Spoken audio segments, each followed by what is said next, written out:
Welcome to Galactic Island.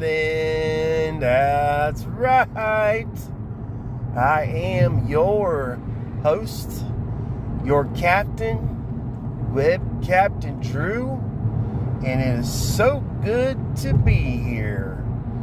So, as we tootle on down the road, I thought to myself, man, I am too tall for this car because my legs, and when I sit in it, it is hard to get in and out of. So today we're discussing giants. That's right. So we have discussed Bigfoot before, but I think these two are a little bit related and non-related because I have a point that I want to get at on the subject of giants.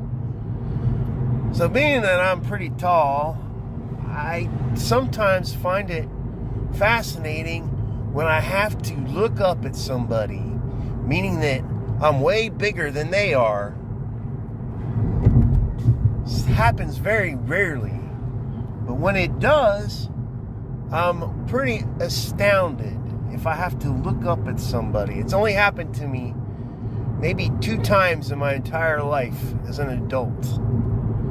And sometimes it's pretty great, to be honest with you. But when you bang your head on stuff, it's pretty sucky. So today, we're discussing the Kandahar Giants story. And I am looking forward to this one. Okay, so I'm back, and I decided to scrap the Kandahar Giants story because it's going to probably be my last video before we're completely moved from the studio, and I kind of felt like the Kandahar Giants story seemed like a bad horror movie script. It just didn't really fit into what I'm doing with the show, but I just kind of felt like it was kind of not a story that I wanted to put in there, and I didn't know if it was like even really had any kind of real truth behind it. It just felt like it was kind of a fake story to me. So I don't know, what did you think? Did you think the Kandahar Giant story sounded fake? I mean, like a whole group, a battalion of soldiers go in there and then they get wiped out by this thing, and allegedly the military did have to go in there and take out this giant, and they, brought the corpse back, and like, it just didn't, I don't know, man. It's questionable, right? So now this is pretty interesting because as I started digging a little deeper, trying to figure out what my thoughts and everything were on it, that I've discussed the matrix theory before, that we live in a matrix. Everything is probably built on some type of computer grid that we will eventually one day figure out and rebuild. So that's how life keeps perpetuating itself, that we're all part of building this huge grid that we live in, the simulation that we live in. Now, of course, this is just my belief system. There are other people that believe this, but it kind of goes hand in hand almost too, like with the whole the story of the giants. Like, there's different versions of it, and people have different ideas and theories about it, and like, it could almost be part of the Mandela effect, where people have these stories that they've handed down through traditions, and if you think about it in a way, you could be part of a Mandela effect in things and in traditions or oral histories that you know and you share with other people. Every time the story could get changed a little more, or we remember parts of it differently.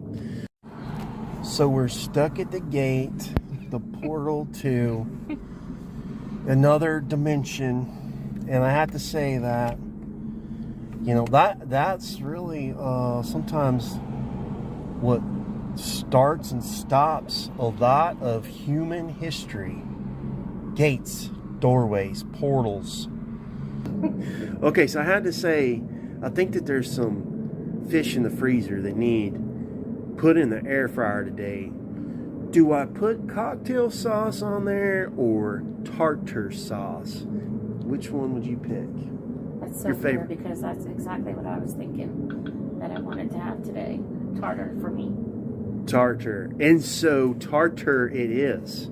So we're going to switch the discussion up today because, you know, I said that last when we were recording this video, this episode 12, I was like, I had told the sea goddess that my heart just isn't in it. It's not in it. So let's explain what I'm talking about with that since now we have fried fish on the brain and tartar on the brain. That's what I was thinking. Well, allegedly, you know, Marvelous. they say that the Smithsonian has some of their, I don't know if I discussed that already, but they think that they could have taken some of these remains, that they're out there, that's part of this whole giant cover-up. What do you think? Do you think that the Smithsonian is a institute of conspiracies and lies? Of course. Really? They have to be. All that history, they know a lot of things.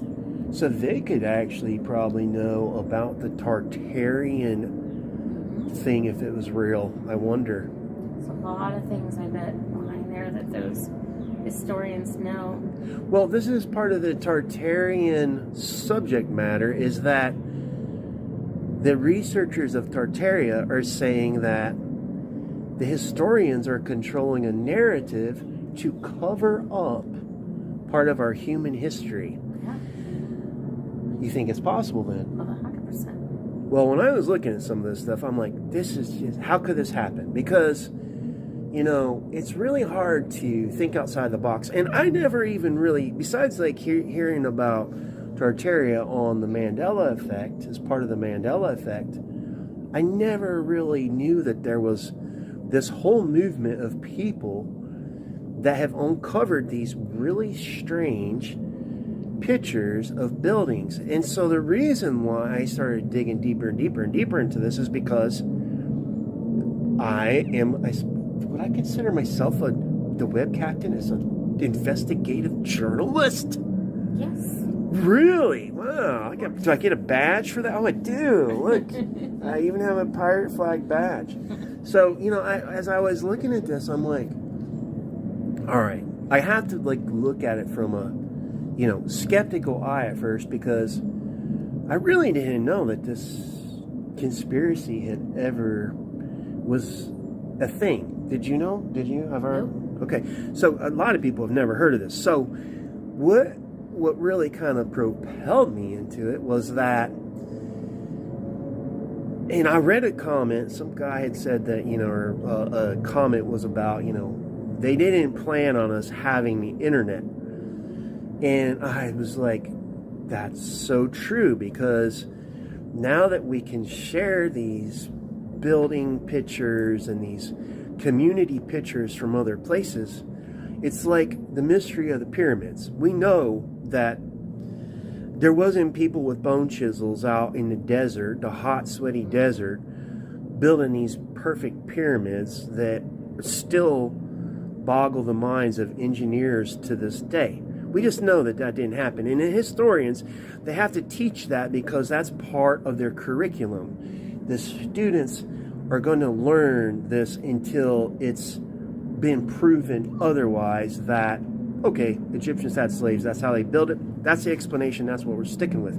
Even if it doesn't make sense now, it has to be proven enough that there was another reason and how it was built, so they can establish a new scientific method or theory. Does that make sense? Yes. Well, this Tartarian thing is very odd and weird and strange, because we can see things from all over the world now, of different places in these, you know, there's not just the pyramids, there's so many places that have these weird monolithic, you know, whether they're statues or columns or, you know, things that come from a previous time that we've lost the history for, they just don't make sense. They don't add up. So yeah, it's very weird that I didn't know that you would say that it's possible that a historical place could actually, there could be a reason why they don't tell us everything.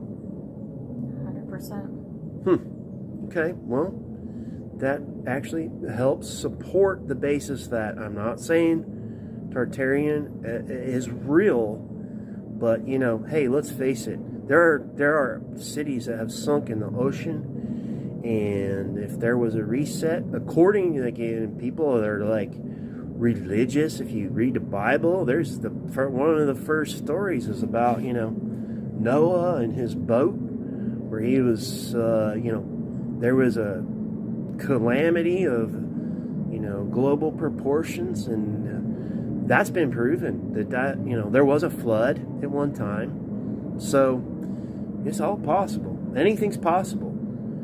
And if you're looking at through the spectacles of the Mandela effect, it could mean a whole bunch of different things. So we're going to set sail on a new course and discuss Tartaria. Cool? Cool. Let's do it. All right. Sounds like a plan. But they're out there. So, you know, the giants are real, whether we think that there's a race of Atlanteans, which is the other thing that there's folklore of Atlantis. We all have heard that story before. So Tartaria could also be renamed as what it was, as Atlantis, or I think Hawaiians have the oral history of Lemuria, which also some people say was either Atlantis or Lemuria could have been also Tartaria.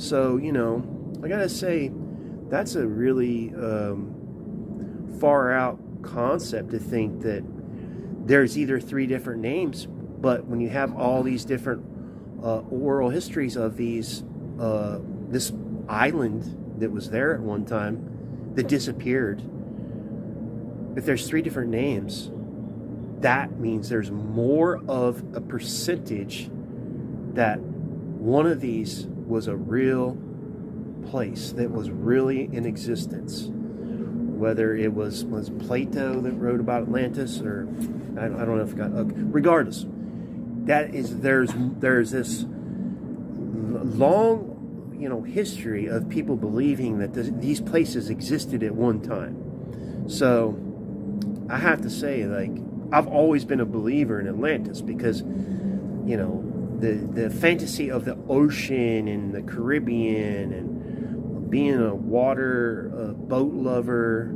you know, like, I've always wanted to believe that it was real. So whether it is or not, of course, is a different thing. But, you know, if you look at the Bimini Road, that seems very real to me. It's there. It's there. You know, whether it's a road or not, something there. It's an anomaly.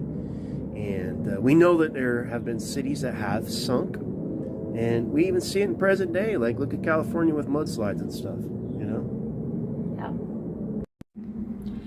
Okay, so I'm in the car waiting while the sea goddess is getting some groceries, and we're on the lookout for giants. So I figured we can cover more ground this way. If she's in the store and I'm here, who knows what we'll see, what we'll come up with. Who knows? That there's a story about Tartaria. And for those of you that don't know about Tartaria, when I first heard about this a while ago, was that it was part of the Mandela effect, that people have seen it on the globe, and that, you know, there was a whole basically continent that used to exist at one time. And a lot of people just say, well, that's just the way the map was made. It was, you know, they have this idea of that, you know, this Tartaria just never really existed. So I started going down the rabbit hole researching it, and I found out that, you know, we just did another press conference on the ufology community. I was kind of watching bits and pieces of it because I do follow that pretty closely.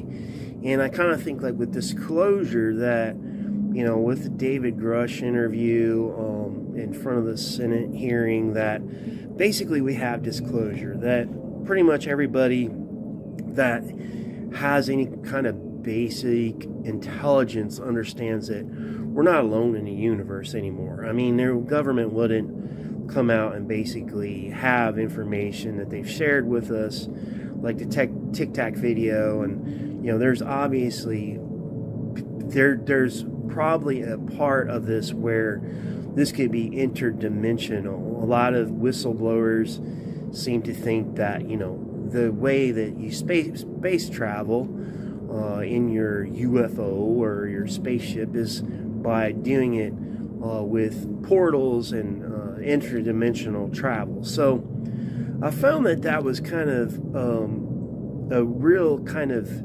interesting nexus point for me, because I basically felt like with the last Senate hearing in this one that I was watching the other day, that it feels like that we've discovered the biggest conspiracy of all times is true. It has a basis behind it. There's enough people that we basically do have disclosure. So when you start looking at other stories, and like with the Yeti or Bigfoot or these red-haired giants that the Native Americans talked about, there is kind of like a whole thing where there's not going to be any more conspiracies, because the biggest one of all times was, started with Roswell. Well, are UFOs are real or not? So when I started getting into this Tartaria thing, I thought, wow, I just opened up a can of worms that I can't walk away from now, because this really is huge. This is almost, if there's any truth to the Tartaria ideology, that this is bigger than UFOs. So for those of you that don't know about Tartaria, I'm bringing it up not as I'm saying that I think that this is true, but I do think that there is strange facts that these researchers have been pulling out of archives for years, and that some of these things are very odd, very strange, and I do think that if there's any truth to it, it will be a bigger conspiracy than the UAP phenomenon, the UFO phenomenon. Have you heard of Tartaria? No. Well, Tartaria was put on old maps back in the day, and some people just say, well, it was just, what they named something that really wasn't part of the topography, or I think map making is called cartography. So a lot of people want to just dismiss it, but there were supposedly in Tartaria, it was a community of giants. There were giants in the community. So a lot of these Tartarian researchers are pulling out these old photos, and there are giants in the photos. Like, of course, photographs can be manipulated, but at the same time, it's very odd, it's very strange. And so it did kind of tie in with my Kandahar giant story, that I wanted to discard it, but at the same time, it sent me on a search.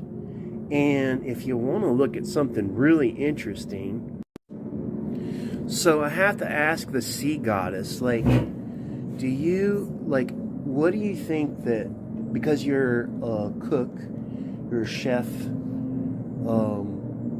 you do a cooking show, by the way, go check it out if you get a chance.